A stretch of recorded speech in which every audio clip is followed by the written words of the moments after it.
حضرت یونس علیہ السلام شہر نینوا میں پیغمبر بنا کر بھیجے گئے۔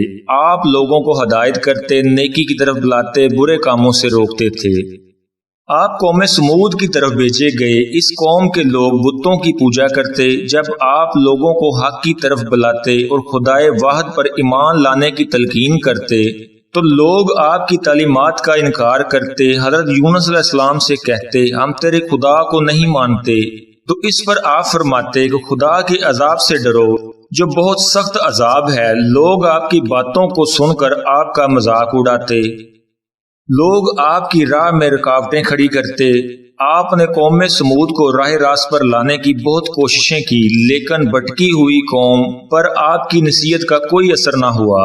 آپ کو یقین ہو گیا کہ یہ لوگ خدا پر ایمان نہیں لائیں گے۔ آپ مایوس ہو گئے۔ مایوسی کے عالم میں آپ نے قوم سمود کی تباہی اور بربادی کے لیے بد دعا کی اور اس سرزمین سے نکل پڑے۔ چلتے چلتے دریائے فرات کے کنارے پہنچے تو دیکھا ایک کشتی کنارے پر لگی ہوئی ہے، لوگ اس پر سوار ہیں۔ ان کی دیکھا دیکھی آپ بھی اس پر سوار ہو گئے۔ جنہیں جانا تھا وہ سب سوار ہو چکے تھے۔ کشتی لوگوں سے بھر چکی۔ اس کے بعد کشتی اپنی منزل کی طرف روانہ ہوئی۔ سمندر پر سکون تھا، آسمان بھی صاف تھا، مسافر اطمینان سے بیٹھے ہوئے تھے۔ جب کشتی بیچ سمندر پر پہنچی تو دیکھا کہ آسمان پر سیاہ بادل اڑ رہے ہیں۔ پھر ہوائیں چلنے لگی اور ہوا اچانک طوفان کی شکل اختیار کر گئی۔ سمندر میں کشتی ڈگمگانے لگی، سمندر کی لہریں اوپر نیچے ہونے لگی، بارش بھی شروع ہو گئی۔ طوفان کے جھٹکوں اور پانی کے تھپیڑوں سے کشتی کے ڈوبنے کا اندیشہ پیدا ہو گیا۔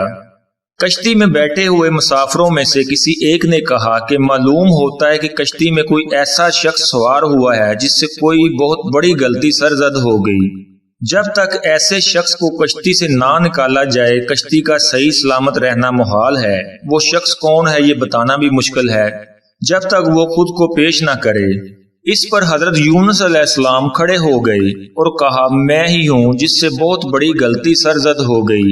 مجھے کشتی سے نکال دیا جائے تو آئی ہوئی مصیبت ٹل سکتی ہے۔ تمام مسافر حضرت یونس علیہ السلام کا منہ تک رہے تھے، کیونکہ آپ نے اپنی غلطی کا اعتراف خود ہی کر لیا تھا۔ پھر سب نے ایک زبان ہو کر کہا، یہ شخص تو فرشتہ صفت انسان معلوم ہوتا ہے، ہم کسی بھی حال میں اسے کشتی سے نہیں نکال سکتے۔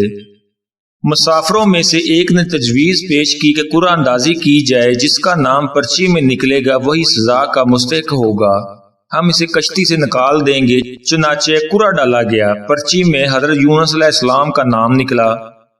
اس عمل سے لوگوں کو اطمینان نہیں ہوا، پھر قرعہ ڈالا گیا تو یونس کا نام ہی نکلا۔ اس طرح یہ عمل بار بار دہرایا گیا، ہر بار یہی ہوا۔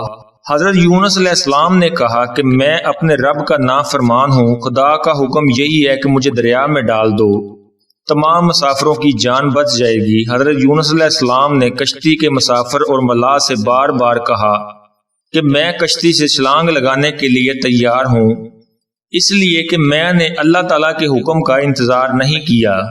آخر کار مسافر اور ملاح نے مان لیا اور حضرت یونس علیہ السلام کو دریا میں پھینک دیا گیا۔ دریا میں ایک مچھلی حضرت یونس علیہ السلام کی طرف بڑھی اور نگل گئی۔ اللہ نے مچھلی سے کہا، یہ تیری خوراک نہیں، یہ تیرے پیٹ میں امانت ہے جسے واپس کرنا ہے۔ چنانچہ آپ مچھلی کے پیٹ میں اندھیرے میں رہے، اللہ کا ذکر کرتے رہے اور معافی طلب کرتے رہے، اور آپ پکار رہے تھے، اے اللہ، تیرے سوا کوئی عبادت کے لائق نہیں، تو پاک ہے، بلا شبہ میں نے اپنے ہی نفس پر ظلم کیا، میں ظالموں میں سے ہوں۔ پھر اللہ نے آپ کی پکار سن لی، آپ مچھلی کے پیٹ میں محفوظ رہے۔ مچھلی نے دریا کے کنارے پر آپ کو اگل دیا۔ جب آپ مچھلی کے پیٹ سے باہر آئے تو بہت کمزور اور نڈال تھے۔ آپ نے کھلی فضا میں سانس لیا اور اللہ کا شکر ادا کیا۔ اللہ نے حضرت یونس علیہ السلام سے فرمایا، اگر تو مچھلی کے پیٹ میں میری پاکی بیان نہ کرتا تو نجات حاصل نہ کرتا۔ جس جگہ مچھلی نے آپ کو اگلا تھا وہاں نہ کوئی درخت تھا نہ کوئی سایہ، دھوپ ہی دھوپ تھی، گرمی بھی ناقابل برداشت تھی۔ اللہ کے حکم سے وہاں ایک بیل دار پودا اگ آیا، پودے کی بیل سے سایہ آ گیا، آپ سائے تلے بیٹھ گئے اور اللہ کا ذکر کرنے لگے۔ دوستو، کہا جاتا ہے کہ آپ علیہ السلام کے پاس ایک ہرنی آتی تھی اور اپنا دودھ پلا جاتی تھی۔ اللہ تعالیٰ فرماتے ہیں کہ ہم نے بغیر گھاس کے زمین پر ڈال دیا اور وہ بیمار تھا، ہم نے بیل دار درخت اگایا اور ہم نے اس کو 1,00,000 آدمی کی طرف بھیجا، بلکہ اس سے بھی زیادہ لوگ آپ پر ایمان لائے۔ ملک نینوا چھوڑنے کے بعد آپ کی قوم کو آپ کی بہت یاد آنے لگی۔ آپ کے نکل جانے کے بعد پچھتانے لگی۔ لوگوں نے محسوس کیا کہ آپ اللہ کے نبی تھے اور ہدایت کے لیے آئے تھے۔ لوگوں نے اللہ سے معافی طلب کی اور حضرت یونس علیہ السلام کی آمد کا انتظار کرنے لگے۔ لوگوں نے اقرار کیا کہ ہم اللہ پر ایمان لائے اور اس بات پر بھی کہ یونس علیہ السلام اللہ کے بھیجے ہوئے نبی ہیں اور آپ کے لائے ہوئے پیغام پر یقین بھی رکھتے ہیں اور یونس علیہ السلام کی تصدیق کرتے ہیں۔ اور قوم کے لوگ ایک دوسرے سے کہنے لگے کہ اگر حضرت یونس علیہ السلام ہمارے درمیان آ جائیں تو ہم سب ان کی تعظیم کرنے لگیں گے اور ان کے حکم پر عمل کریں گے۔ اللہ نے حضرت یونس علیہ السلام کو حکم دیا کہ وہ قوم کی طرف جائیں اور اللہ کا پیغام سنائیں، انہیں برائی سے روکیں، نیکی کی طرف بلائیں، لوگوں کو آپس میں ایک دوسرے سے اچھا سلوک کرنے کی تلقین کریں۔ چنانچہ اللہ کے حکم پر جب آپ اپنی قوم کی طرف لوٹ آئے تو قوم نے خوشی اور مسرت کا اظہار کیا۔ آپ علیہ السلام کی آمد پر اللہ کا شکر ادا کیا۔ واپس آ کر حضرت یونس علیہ السلام نے تبلیغ شروع کر دی اور ہدایت دینے لگے کہ برے کاموں سے دور رہیں اور ضرورت مندوں کی مدد کریں، بھوکوں کو کھانا کھلائیں، ننگوں کو کپڑا پہنائیں اور کسی کے ساتھ برا سلوک نہ کریں۔ تو دوستو، یہ تھا حضرت یونس علیہ السلام کا چھوٹا سا واقعہ۔